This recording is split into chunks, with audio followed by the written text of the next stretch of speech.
வணக்கம் and welcome to Agri Pedia.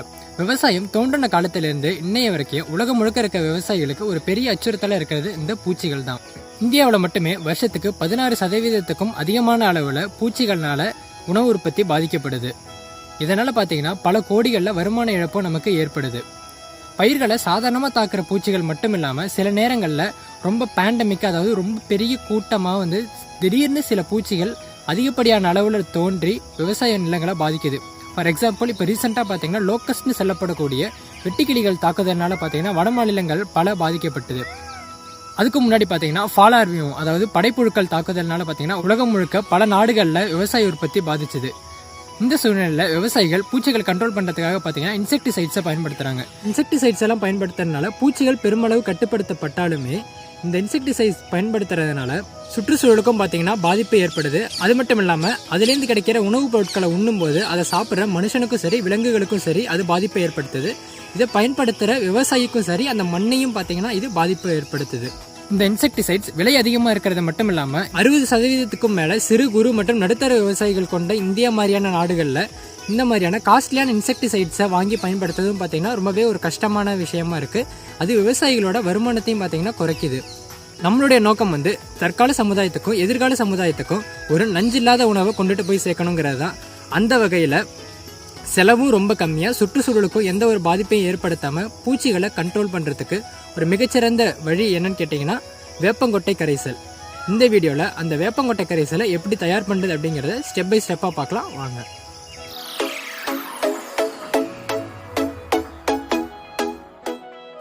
முதல்ல வேப்பங்கொட்டை கரைசல் தயாரிக்க தேவையான பொருட்கள் என்னென்ன அப்படிங்கிறத பார்க்கலாம். இப்போ நான் சொல்ல போகிறது 10 லிட்டர் வேப்பங்கொட்டை கரைசல் தயாரிக்க தேவையானது. நீங்கள் உங்களுடைய தேவைக்கு ஏற்றது போல் தயாரித்து வச்சுக்கோங்க. வேப்பங்கொட்டை 5 கிலோ, கோமியம் 10 லிட்டர், நாட்டுப்பூண்டு 250 கிராம், காதி சோப், ஒரு பருத்தி துணி. முதல்ல வேப்பங்கொட்டையை நல்லா காய வச்சுருங்க. காய வச்சுட்டு அதுக்கப்புறம் இந்த மாதிரி ஒரு குந்தாணியில் போட்டு நல்லா இடித்து வச்சுருங்க. குந்தாணிலையும் போட்டு இடிக்கலாம், அல்லது உங்களுக்கு வேறு எது கன்வீனியண்ட்டாக இருக்கோ அதுலேயும் போட்டு இந்த மாதிரி நல்லா பவுடர் ஆக்கிடுங்க. ஸோ இடித்ததுக்கப்புறம் பார்த்திங்கன்னா இந்த மாதிரி நல்லா பவுடர் ஆகிடும் அந்த வேப்பங்கொட்டை.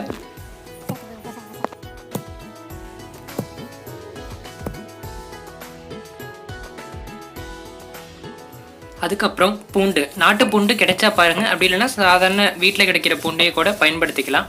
அதை இந்த மாதிரி நல்லா அம்மியில் வச்சு அரைச்சிருங்க. முக்கியமான விஷயம் என்னென்னா இதை நம்ம அம்மியில் தான் அரைக்கணும். பிகாஸ் மிக்சியில் போட்டு அரைச்சோம் அப்படின்னா அதோடைய அந்த ஹீட்டில் பார்த்தீங்கன்னா அதோடைய வீரியம்லாம் போயிடும். அதனால் அம்மியில் அரைச்சி வச்சுக்கிறது பெஸ்ட்டு.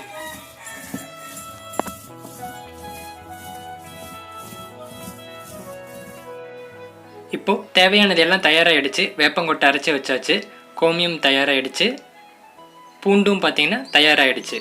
அடுத்து நம்ம வேப்பங்கொட்டை கரைசல் தயார் பண்ணலாம் வாங்க. முதல்ல அந்த கோமியத்தில் நம்ம அரைச்சி வச்சுருந்த அந்த பூண்டை நல்லா கலக்கிக்கோங்க. நல்லா உள்ளார போட்டு நல்லா அதை கலக்கிடுங்க.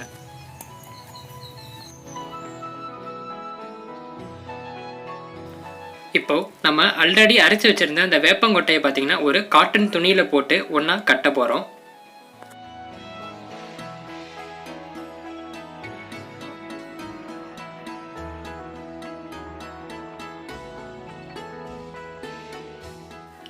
இந்த மாதிரி நல்லா சுருட்டிட்டு அதை ஒரு கயிறு போட்டு நல்லா டைட்டாக கட்டிடுங்க.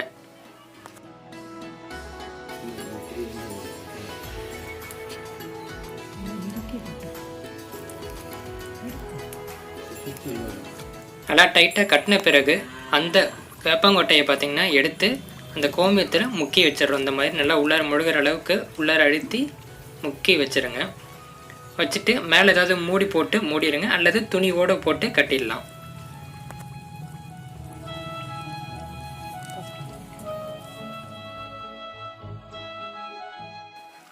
இப்போ பார்த்தீங்கன்னா 48 மணி நேரம் ஆகிடுச்சு. 48 மணி நேரம் ஆகும் நம்மளுடைய வேப்பங்கொட்டை கரைசல் தயாராகிறதுக்கு. இப்போ அதை ஓப்பன் பண்ணி பார்க்கலாம் வாங்க.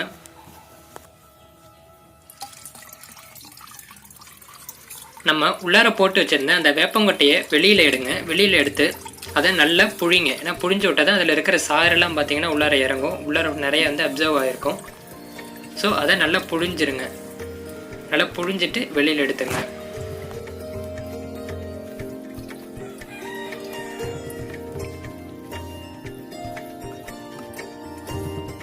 இப்போ இப்போது அந்த வேப்பங்கொட்டை கரைசலை நம்ம பயன்படுத்துறதுக்கு முன்னாடி ஒரு சின்ன வேலை இருக்குது. அது என்னென்னா காதி சோப் கரைசல் தயார் பண்ணி வைக்கிறது. ஸோ இதுதான் பார்த்தீங்கன்னா காதி சோப். இது வந்து காதி கிராஃப்டில் கேட்டிங்கன்னா கிடைக்கும். இது வந்து நிறைய கெமிக்கல்லாம் யூஸ் பண்ணாமல் தயாரிச்சிருப்பாங்க, அதனால் இதை யூஸ் பண்ணுறோம். ஸோ இதை வந்து சின்ன சின்னதாக இந்த மாதிரி கட் பண்ணிக்கோங்க. நீங்கள் ஒரு வேளை 10 லிட்டர் வேப்பங்கொட்டை கரைசல் தயாரிக்கிறீங்க அப்படின்னா 100 கிராம் காதி சோப்பு எடுத்து 1 லிட்டர் தண்ணியில் கரைச்சிக்கோங்க. ஸோ நான் வந்து ரொம்ப கம்மியாக தான் தயாரிக்கிறேன் அப்படிங்கிறதுனால கொஞ்சமாக பார்த்தீங்கன்னா இந்த காதி சோப்பை வந்து எடுத்துக்கிறேன். வேப்பங்கொட்டை கரைசலை பயன்படுத்துறதுக்கு ஒரு மணி நேரம் அல்லது ஒரு 2 மணி நேரம் முன்னாடியே இந்த காதி சோப்பை தண்ணியில் போட்டு நல்லா ஊற வச்சுருங்க. அப்படின்னா நம்ம கரைக்கிறதுக்கு கொஞ்சம் சுலபமாக இருக்கும்.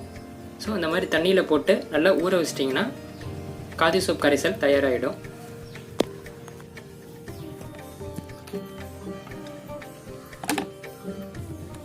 இப்போது நம்ம தயாரித்து வச்சுருக்கிற அந்த வேப்பங்கொட்டை கரைசலை பார்த்திங்கன்னா ஸ்ப்ரே பண்ணுறதுக்கு முன்னாடி நல்லா வடிகட்டிடுங்க ஒரு துணியில்.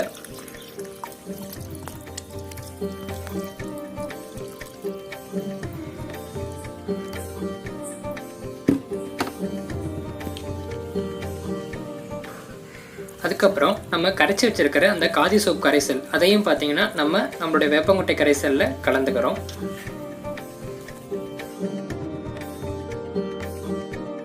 இப்போது நம்மளுடைய வேப்பங்கொட்டை கரைசல் ஸ்ப்ரே பண்ணுறதுக்கு தயாராக இருக்குது. அதை வழக்கம் போல் நம்ம ஸ்ப்ரேயர் மூலமாக பார்த்திங்கன்னா பூச்சிகள் தாக்கி இருக்கிற அந்த பயிர்கள் மேலே இந்த மாதிரி இலைகள் மேலே படுற மாதிரி நல்லா ஸ்ப்ரே பண்ணிடுங்க.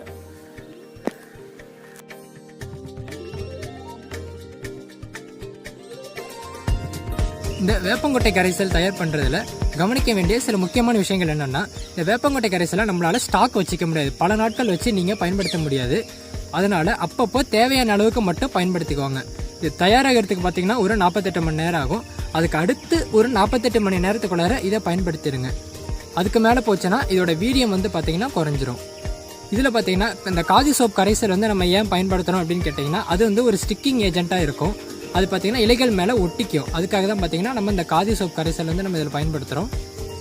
இந்த வேப்பங்கொட்டை கரைசலை பார்த்திங்கன்னா காலை மதியம் இந்த மாதிரியான வேலைகளில் பயன்படுத்தாதீங்க.